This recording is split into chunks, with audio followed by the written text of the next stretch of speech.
Our time to act is shrinking, but our activists are linking. Nuclear hot seat. It's the bomb. Welcome to Nuclear Hot Seat, the weekly international news.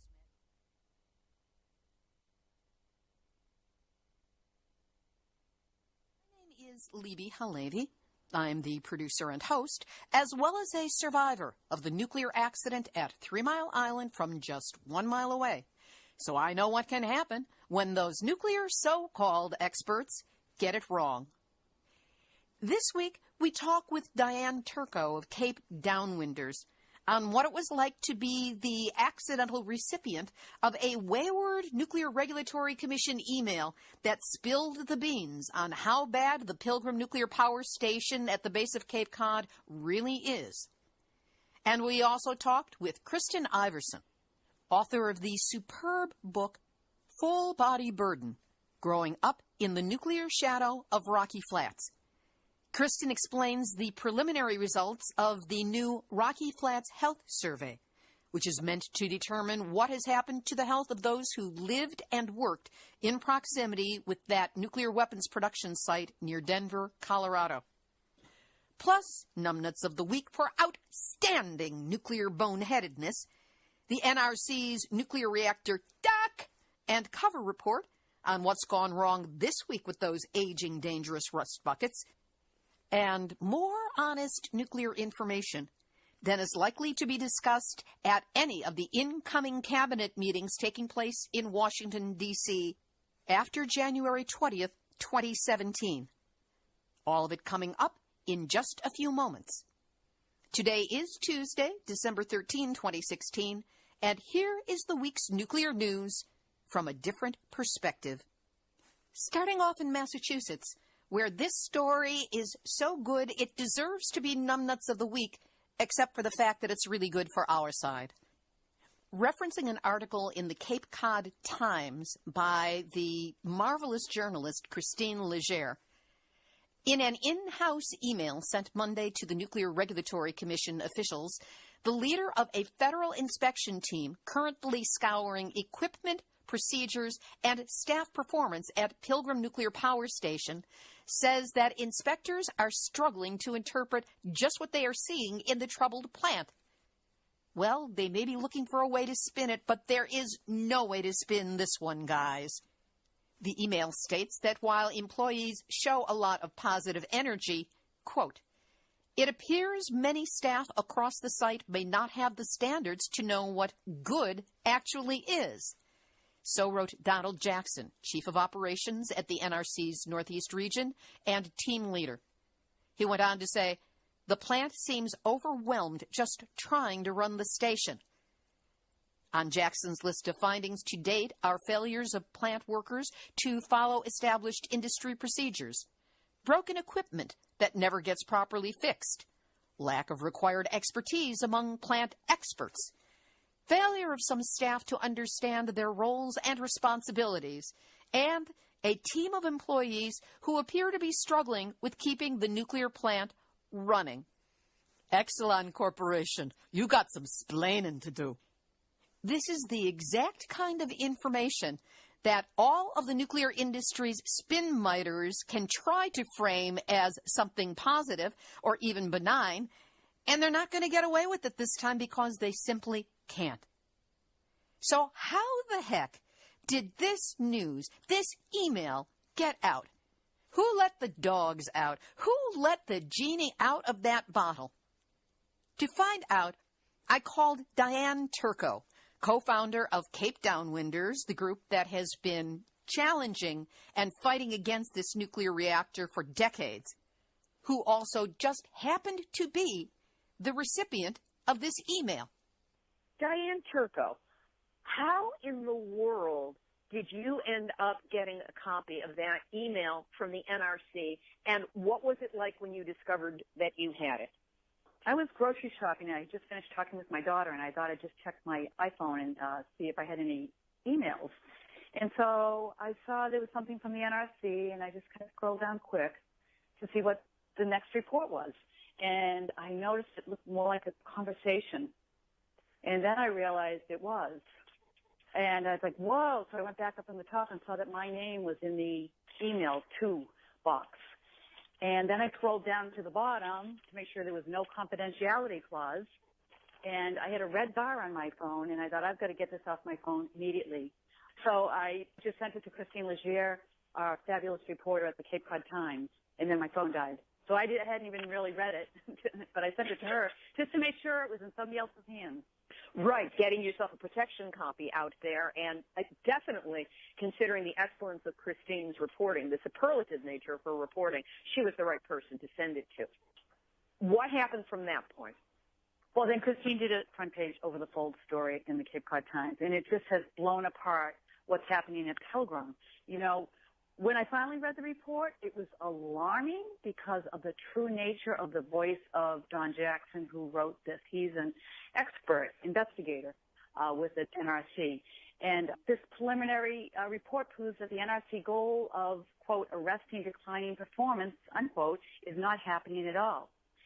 Mr. Jackson also deserves credit for his candor on these documented dangers that the continued operation of Pilgrim presents. Now he needs to lead the way to revoke the operating license.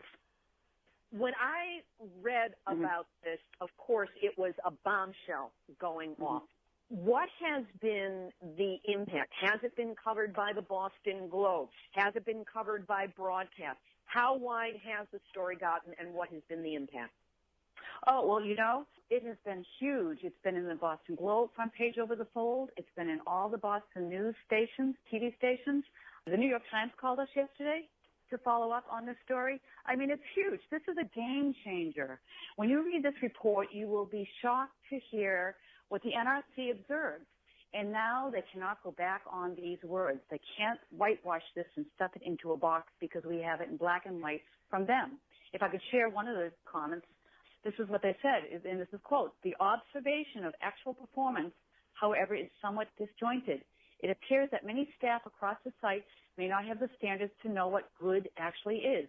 There's a lot of positive energy, but no one seems to know what to do with it to improve performance, leading to procedural noncompliances, poor maintenance, poor engineering practices, and equipment reliability problems."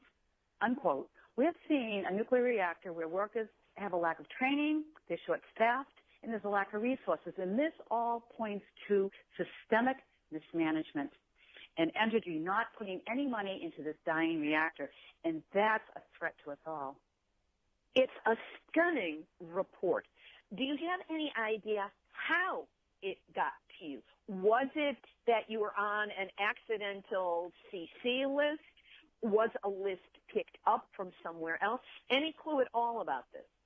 Well, the only people who received the email were all NRC.gov people and then me. So I don't think I'm that important that I would be on any pop-up email list in the NRC. But we don't know. You know, if this release was intentional, then we have a real American hero on our hands. Where does it go from here? It's clear that the NRC has discovered gross problems within Pilgrim, and now it is documented. Well, you know, the NRC has determined that, quote, the plant seems overwhelmed just by trying to run the station. That's a serious accusation. This is very serious. They also said, too, quote, the corrective actions in the recovery plan seem to have been hastily developed and implemented, and some have been circumvented as they were deemed too hard to complete. We are observing current indications of a safety culture problem that a bunch of talking probably won't fix. Pilgrim needs to be shut down right now. They are identifying these systematic problems that threaten public safety.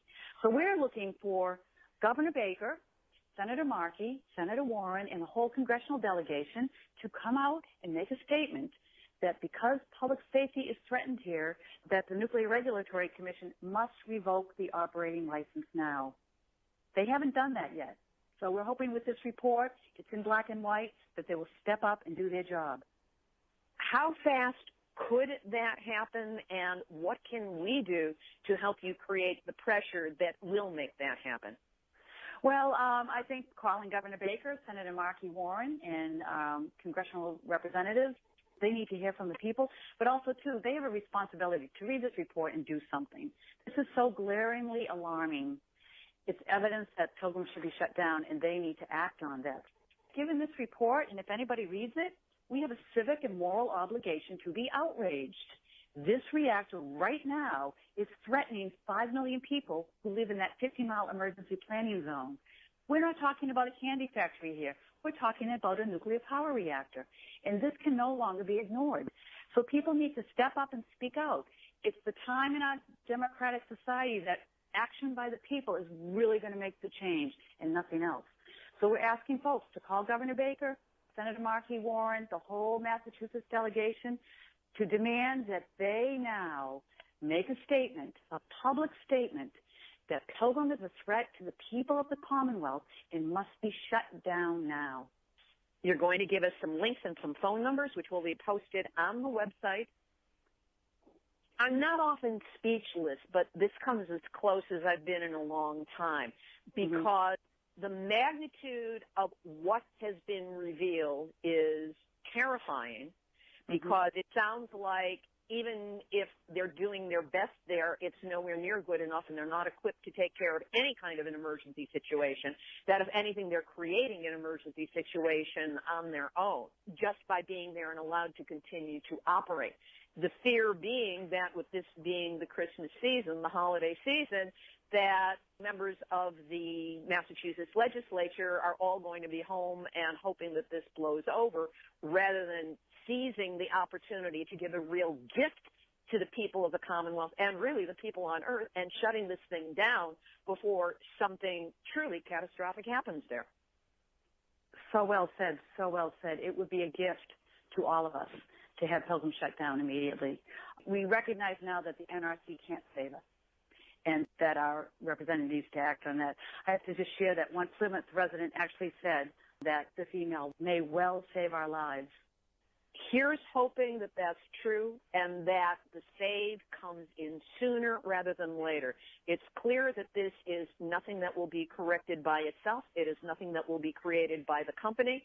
And the only thing that needs to happen now is for it to be shut down, and then you shift into dealing with the waste issues. But at least no more new waste will be created, and that nuclear reaction will not be there to create a more catastrophic problem. Absolutely. Right now, we need to mobilize for survival and step up and speak out. That's a good slogan. I hope you use it as a hashtag, mobilize for survival. Okay, we will. We will. Diane Turco, thanks so much for calling back in time to get on this week's Nuclear Hot Seat. Thank you for addressing this very most serious and current issue. Diane Turco of Cape Downwinders, and a woman of extraordinarily fine karma. We will have the websites, email contacts, and phone numbers that Diane spoke of available to you for your use to increase pressure on Massachusetts government officials to shut Pilgrim now. All of this information will be up on our website, nuclearhotseat.com, under this episode, number 286. And we'll also have a link so that you can read that complete NRC email. It is quite the document. By the way, Dave Lochbaum of the Union of Concerned Scientists figured out how this email probably got to Diane. That's because there's a woman at the NRC in PR whose first name is also Diane and whose last name begins with an S, who is likely the planned recipient of the information. So this whole story came about because of a slip of the thumb. Or divine intervention by the great karmic fart. Either way, what a blessing. In other news, as we reported in last week's Nuclear Hot Seat number 285, the state of Illinois has passed the Exelon Nuclear Bailout Bill, which ensures continued nuclear risks and radioactive waste generation in that state. Governor Bruce Rauner has signed it into law and is ensuring that over the next 10 years, a legislatively mandated $2.35 billion rate hike will take effect, and there will be production of nearly 900 tons of additional high-level radioactive wastes and the other risks that nuclear power poses for Illinois. As David Kraft, director of Chicago-based Nuclear Energy Information Service, quipped, "What a terrific Christmas gift for the children and future of Illinois." More details are now available on the ceiling collapse that took place at the Waste Isolation Pilot Plant, or WIPP site, in Carlsbad, New Mexico, the country's only approved repository for plutonium-contaminated nuclear weapons waste. The accident, which took place on November 3rd, had a massive area of the ceiling fall down. A rock fall 2/3 the length of a football field and 8 feet thick. Fortunately, the area had been shut down because of 2 previous and smaller ceiling falls, and no one was injured. This continues to call into question the facility's ability to handle ground control in a contaminated mine.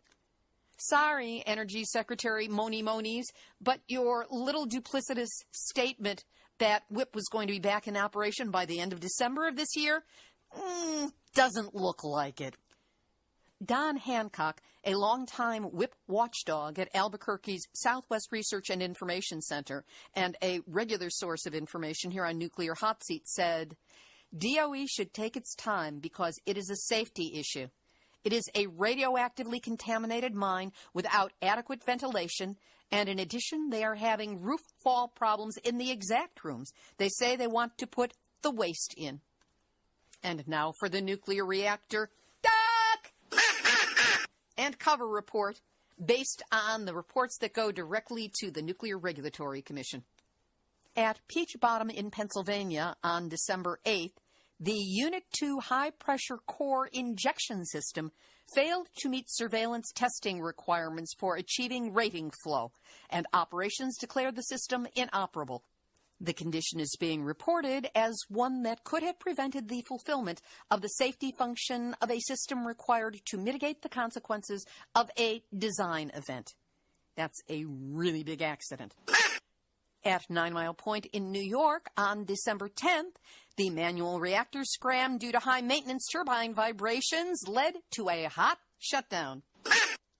At Vogel in Georgia on December 9th, a nuclear service cooling water transfer pump tripped during testing, with required action to be hot standby in 6 hours and hot shutdown in 12 hours.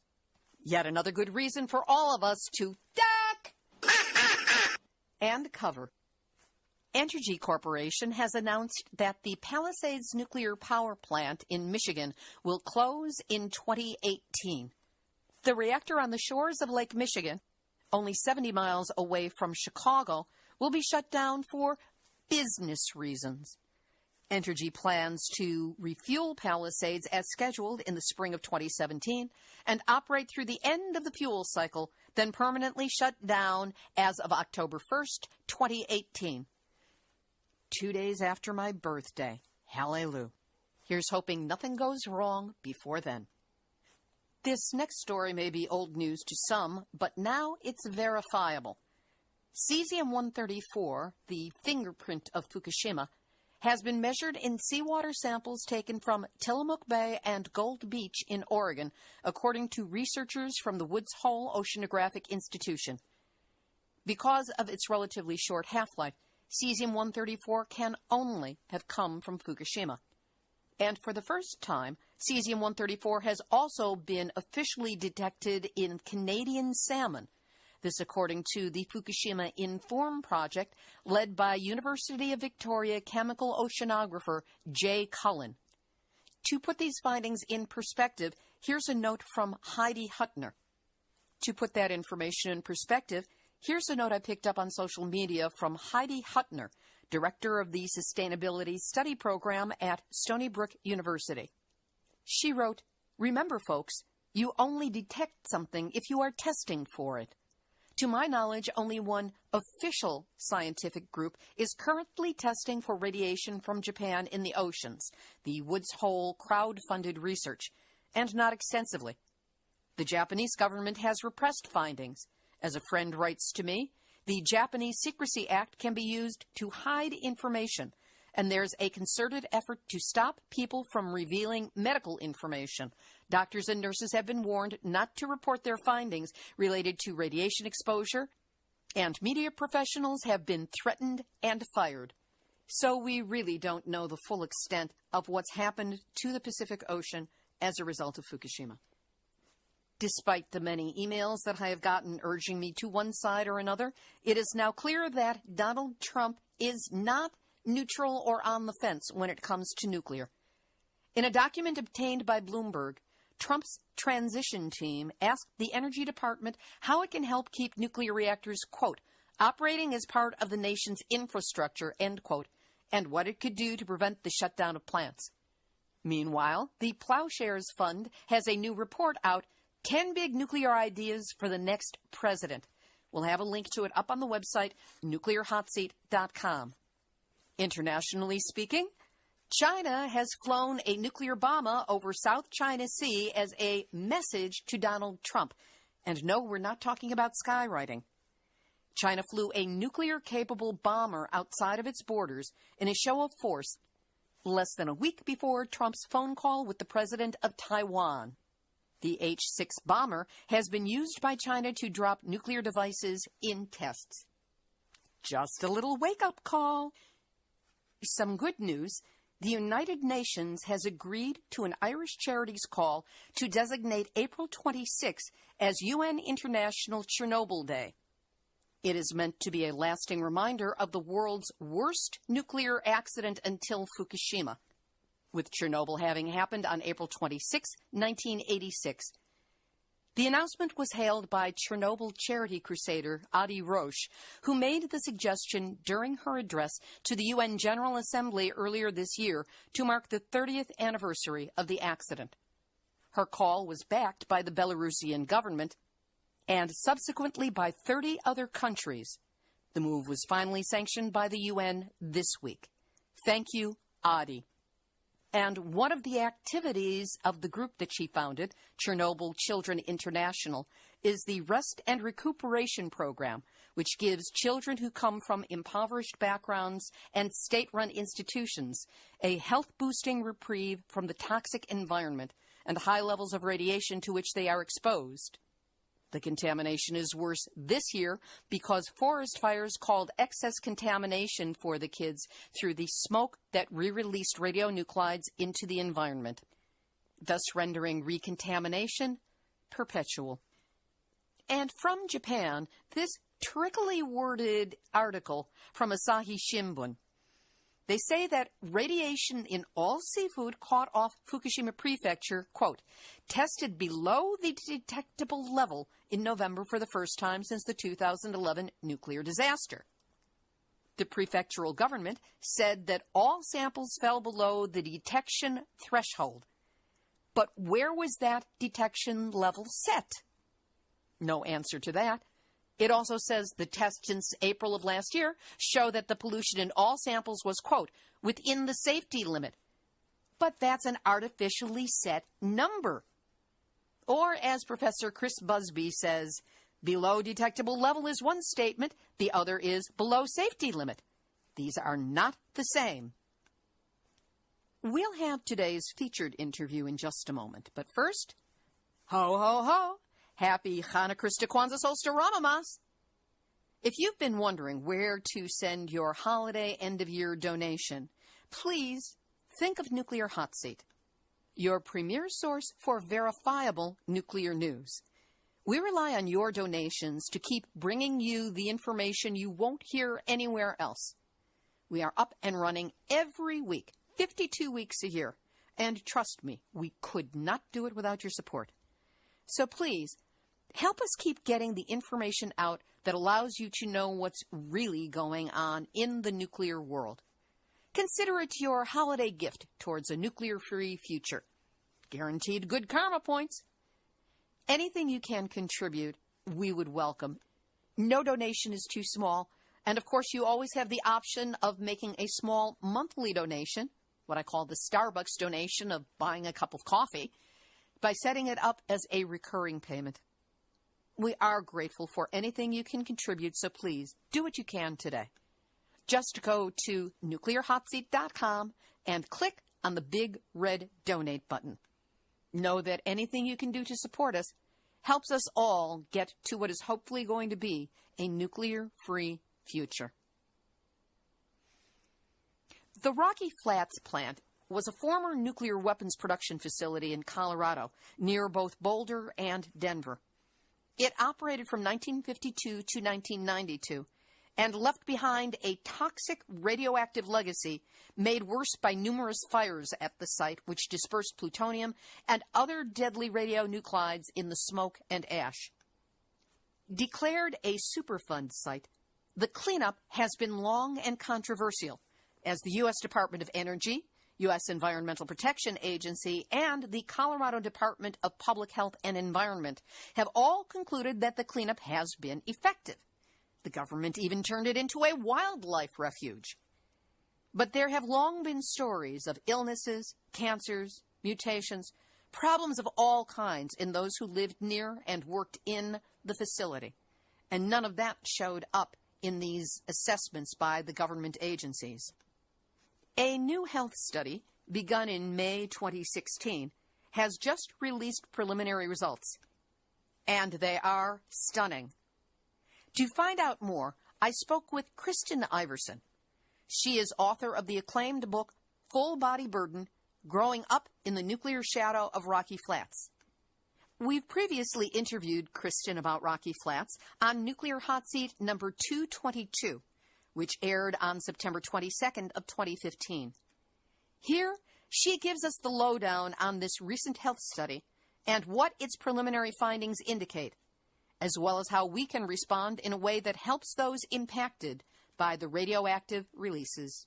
Kristen Iverson, thank you so much for joining us today on Nuclear Hot Seat. Thank you. It's a pleasure to be here. Tell us about the Rocky Flats Health Survey. What is it, and how long has this assessment been going on? This is really a very new thing that has just happened, although it is long, long overdue. The way it started really was when my book first came out, I was inundated with emails from people who are sick. And, of course, in my neighborhood where I grew up near Rocky Flats and when I was working at Rocky Flats, we always heard lots of stories. My sisters and I grew up with the idea that cancer was just very commonplace. There was cancer in almost every home in our neighborhood. But when my book came out, all the stories and emails that I had gotten slowly over the years, all of a sudden there was just a deluge of hundreds, thousands of stories. And so every time that I would do a presentation or speak at a university or something, I would say, we need to have more studies. There has never been an epidemiological study of people who live around Rocky Flats. There are a lot of sick people, a lot of sick animals and pets, and we need a new study. We need an independent study. So last spring, Carol Jensen with Metropolitan State University and others at Colorado State University and other interested parties, including the Rocky Flats Downwinders, they initiated a new health study of people who live in areas around Rocky Flats or have lived in areas around Rocky Flats. So that study began as an online study. Thousands of people responded to that. And just about 3 weeks ago, we got the preliminary results of that study, and they were pretty stunning. And we did a couple of community meetings and a press conference in Denver. And then I recently spoke in Washington, D.C. about the preliminary results of this new health study, which indeed contradicts what the Colorado Department of Public Health and Environment has found in the past. Tell us a bit about what they say has been found in the past and what has turned up as a result of these preliminary results of the study. Well, the preliminary results are in fact pretty stunning. Let me back up a little bit and say there have been studies in the past that have shown a higher incidence of cancers and other radiation-related illnesses around Rocky Flats, particularly beginning with Dr. Carl Johnson, who was director of the Jefferson County Health Department for a period of time. And some of those studies have indeed been validated, but they're always countered by studies funded by the Department of Energy or the Colorado Department of Public Health and Environment, And those studies would say, there's not really danger here. There's no reason to be concerned. Any cancer that we see in the area is relative to other cancers that we see in Colorado. Well, this new health study shows that that is not the case. This new study has found significantly higher levels of cancers and other illnesses that tend to be related to radiation. And the most specific things that the study found was a much higher rate of thyroid cancer and a much higher rate of rare cancers and disorders, including blood disorders, that tend to be related to radioactive contamination. And of course, we had other types of contamination out there as well, a great deal of carbon tetrachloride and other VOCs and things like that. So some of those illnesses, they're not all of them necessarily tied to plutonium in particular, but certainly plutonium is the most dangerous thing that we have been exposed to. That was one of the things that struck me, this extremely long list of the so-called rare cancers, which constituted more than 48% of the total number of cancers reported. And I don't know about you, but every time I hear the phrase rare cancer, I think, okay, where's the source of nuclear radiation, ionizing radiation? Has any kind of a pattern been found in the results? Is there any kind of footprint or indication of the impact of the radiation in the local community? Well, I think one of the more interesting things that the study has found thus far, and of course let me preface this by saying that these are preliminary results only, and we'll have to wait for the final results to see what's really there. But the study shows patterns of illness in rings around the plant as I think we kind of anticipated, 5 mile, 10 mile, 20 mile kind of radius.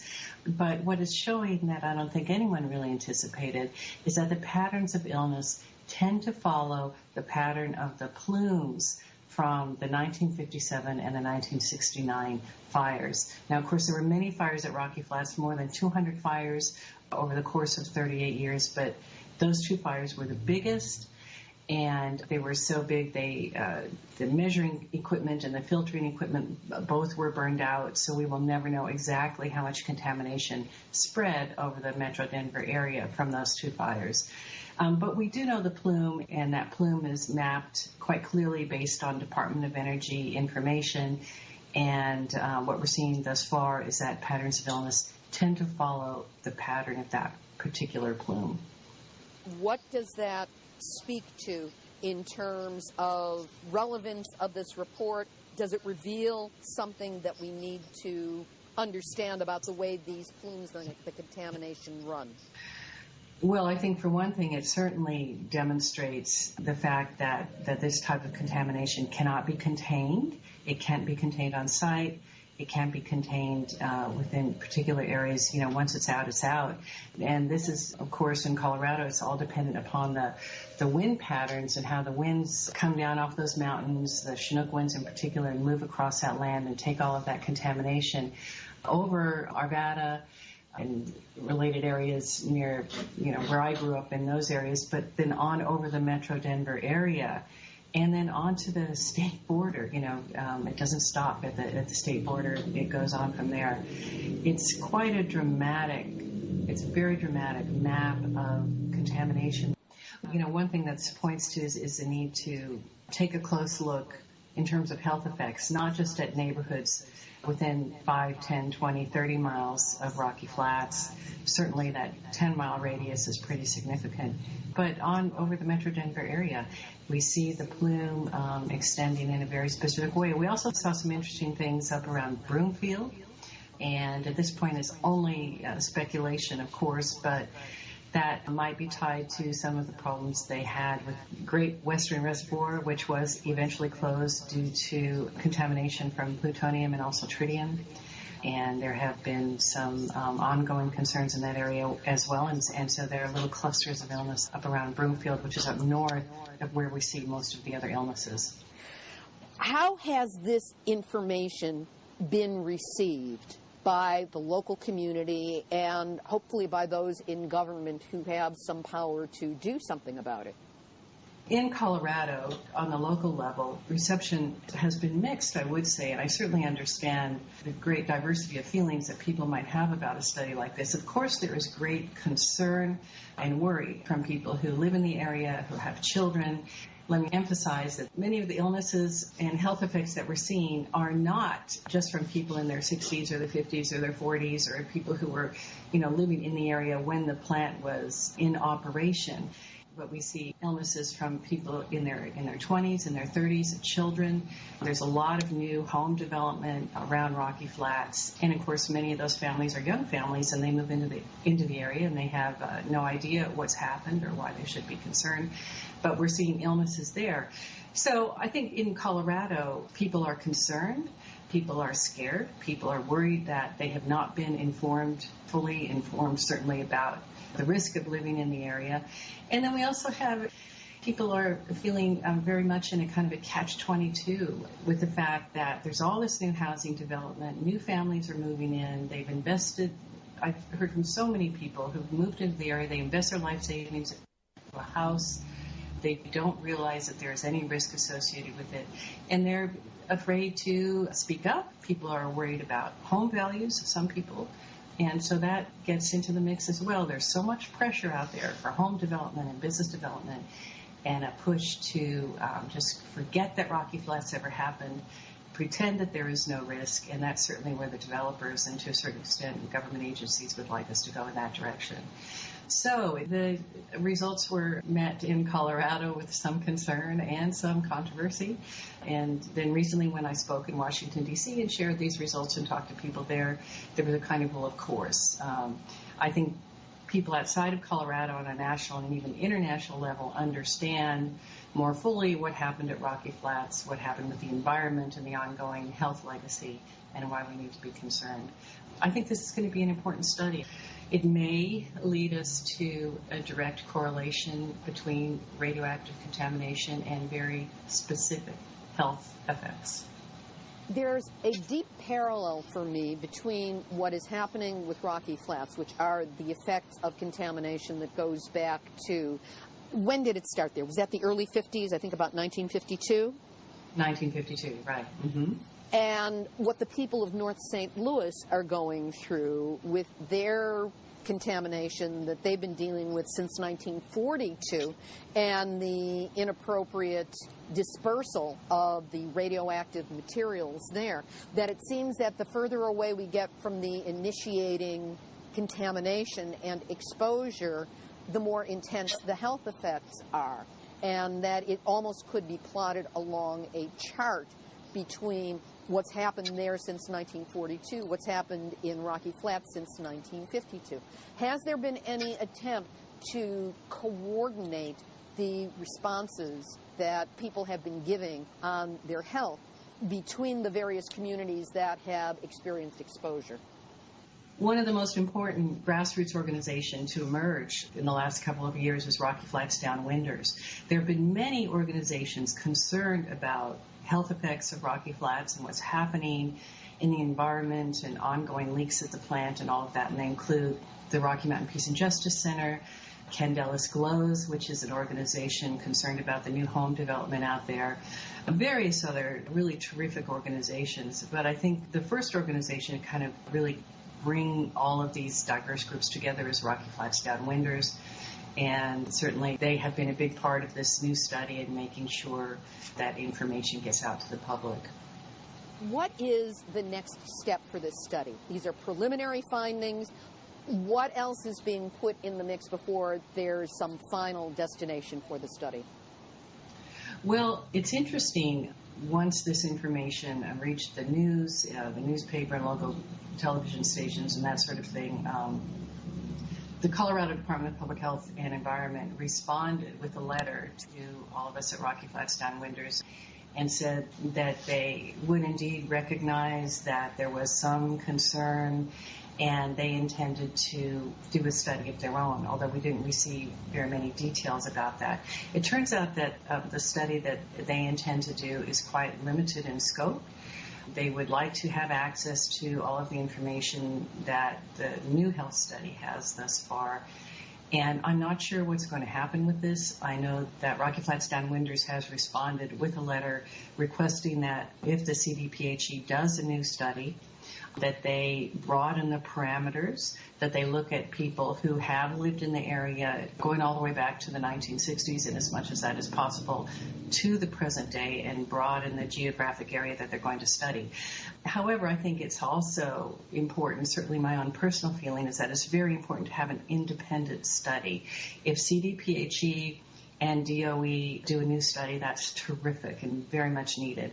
I think it's also necessary that we continue with an independent study organized and operated or managed by universities in the area with scientists who are independent from the Department of Energy and the Colorado Department of Public Health and Environment.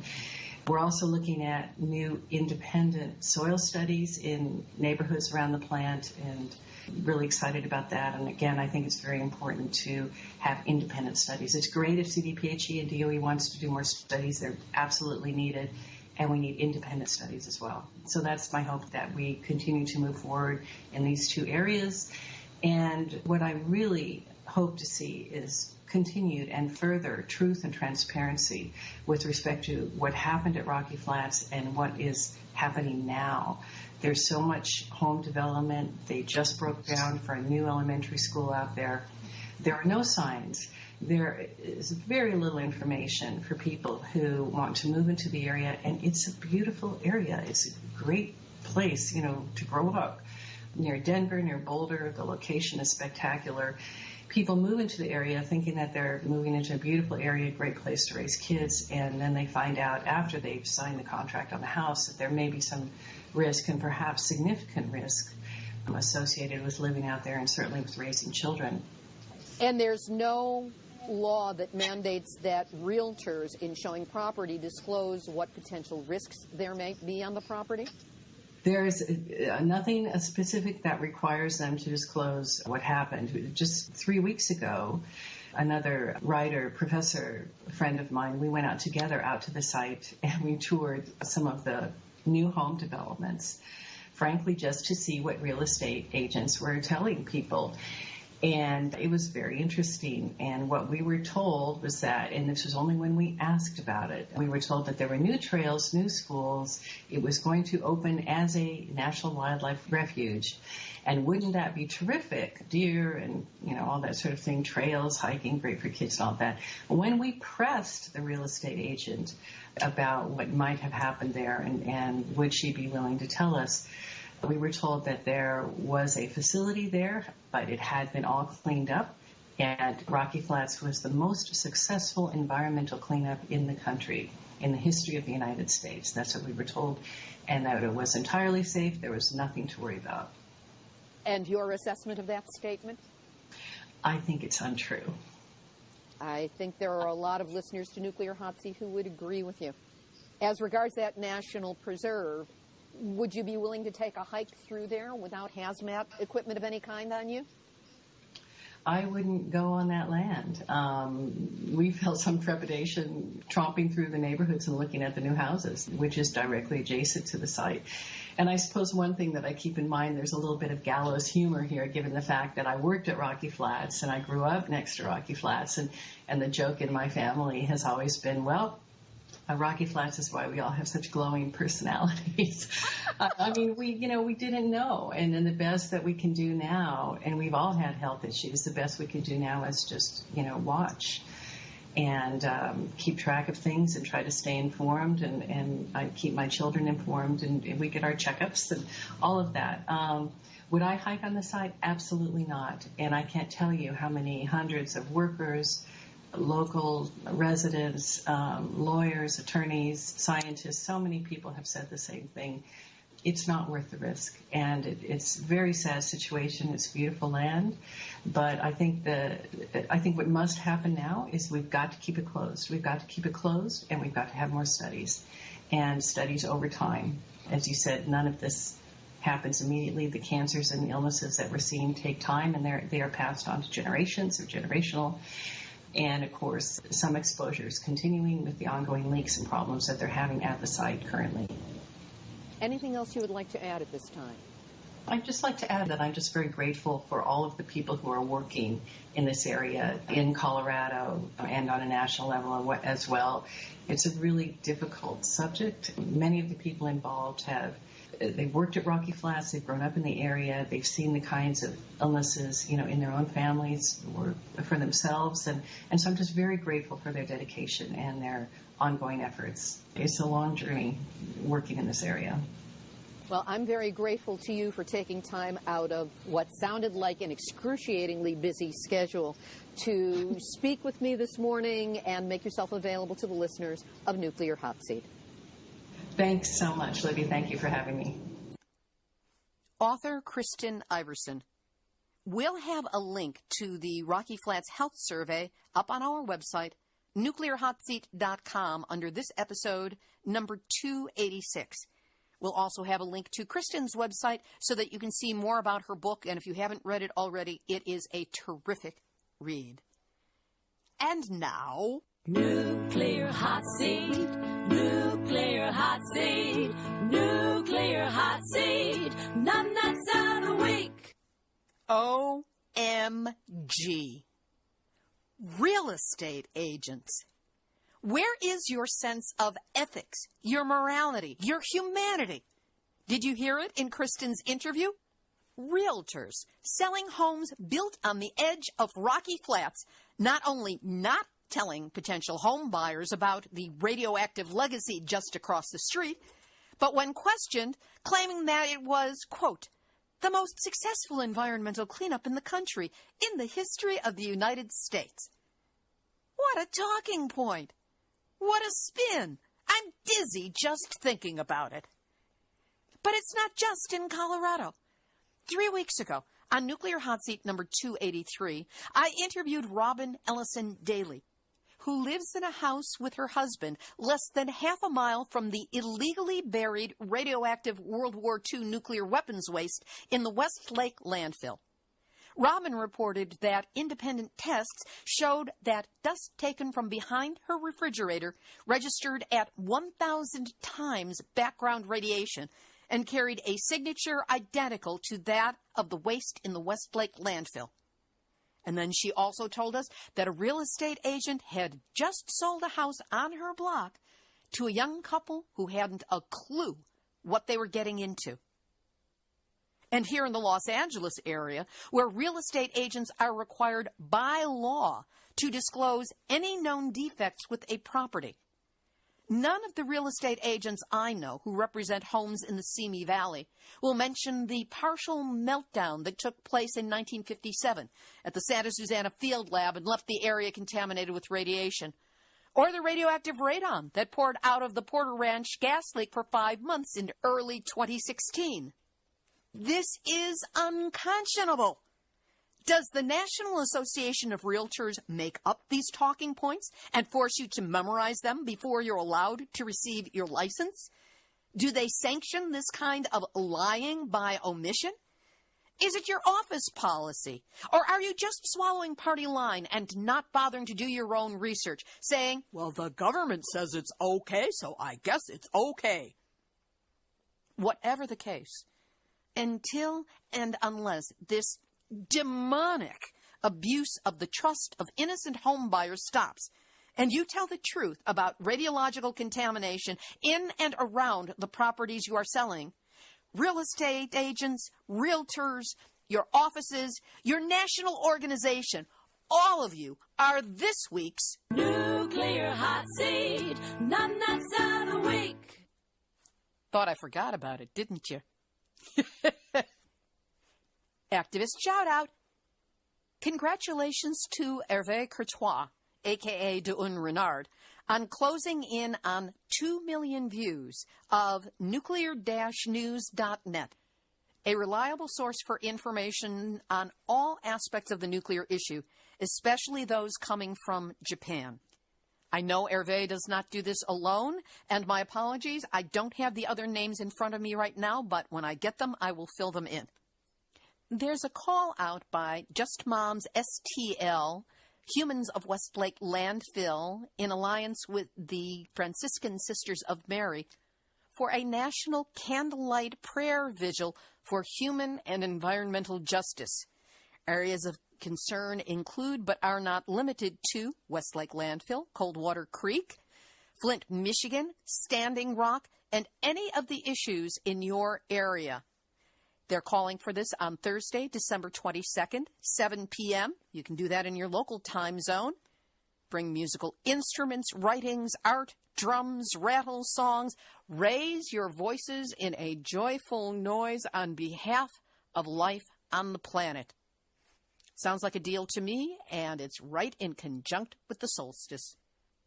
And Bob Alvarez provided this charming anecdote about the late Senator John Glenn, the first astronaut to orbit the Earth, who later became a senator and died last week at the age of 94.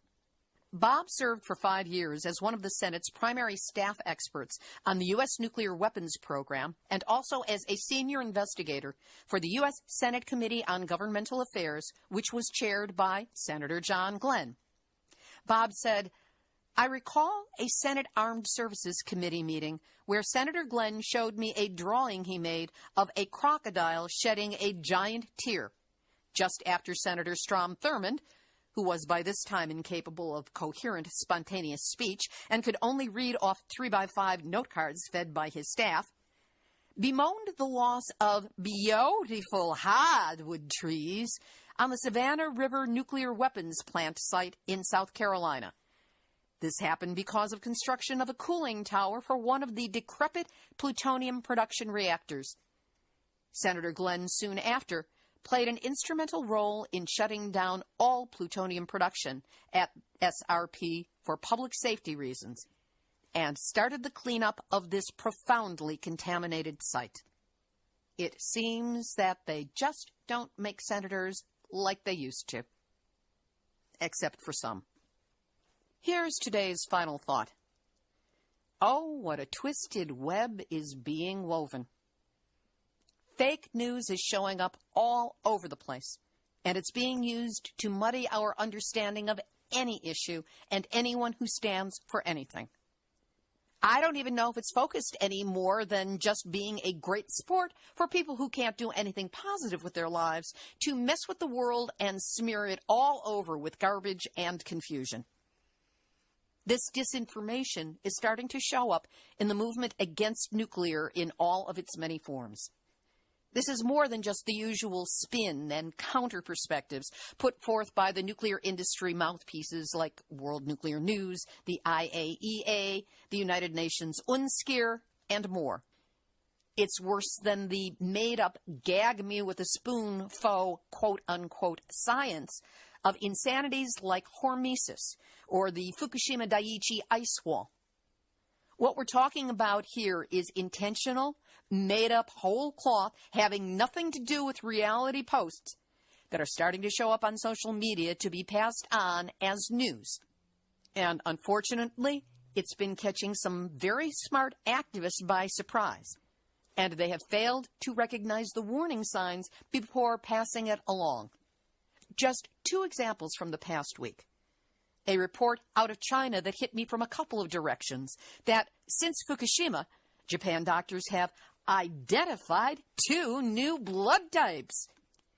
Besides the fact that it sounds biologically impossible, a quick check showed that the story was a mere 2 paragraphs, both of them skimpy, no source material, no links, no specifics, not even very good English. That's one big red flag. Another is to check the source by putting the website into Google and adding the words fake to your search term. In this case, the site, which was based in China, came up immediately flagged as fake. So I went back to the Facebook page, posted the information that it was a fake story so others could see, and then deleted it from my page.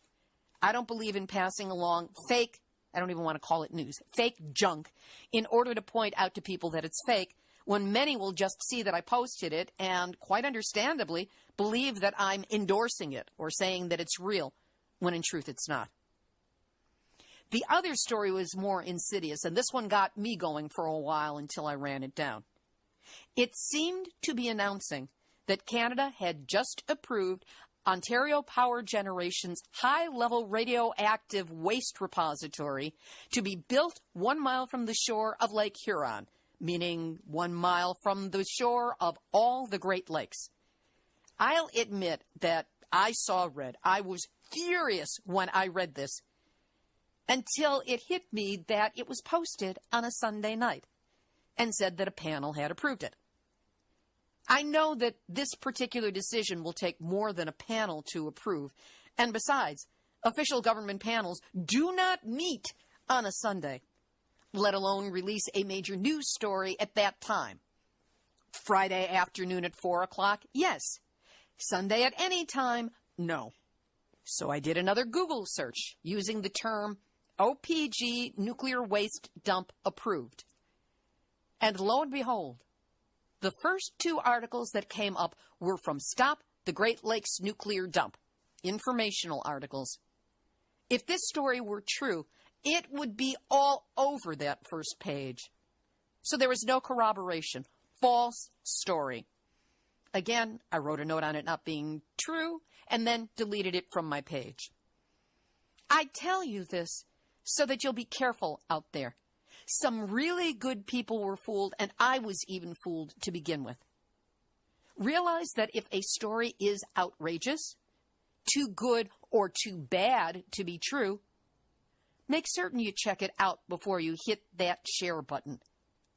It will only take a minute, 2 at the very most, and you'll save yourself a lot of grief and not give comfort to our enemies.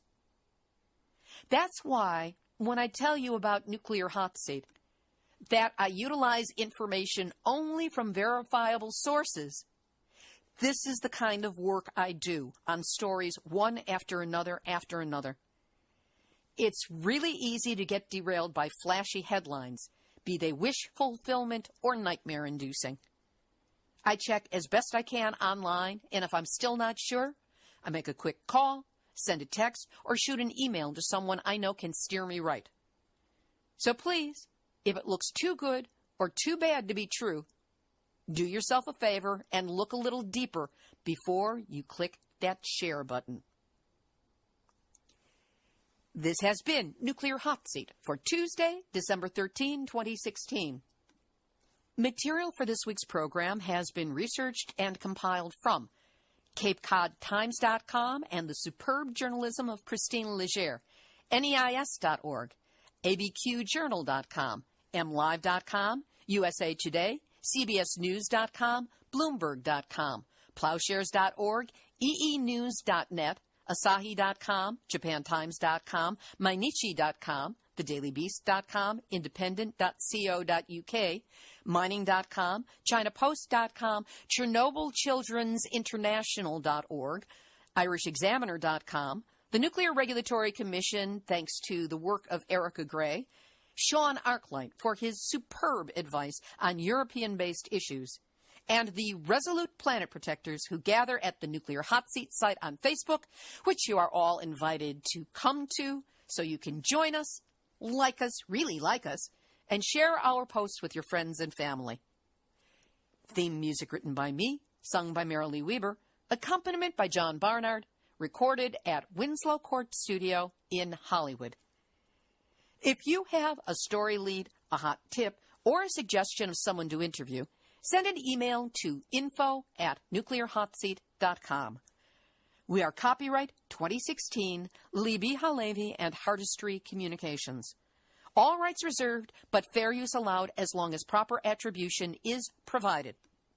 A reminder that if you appreciate weekly verifiable news updates about nuclear issues around the world, delivered with as much humor as possible, take a moment in honor of the holidays, or any reason at all, and send a supporting donation to nuclearhotseat.com.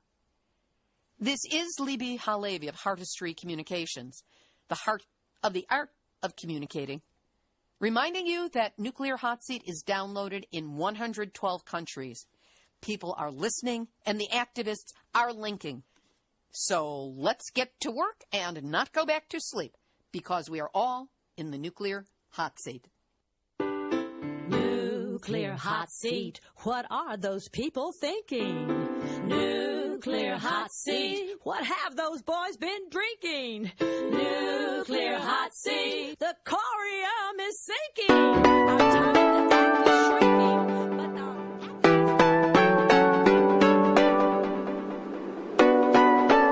But This is Ozzy Skateboard, and you're listening to UCY.TV.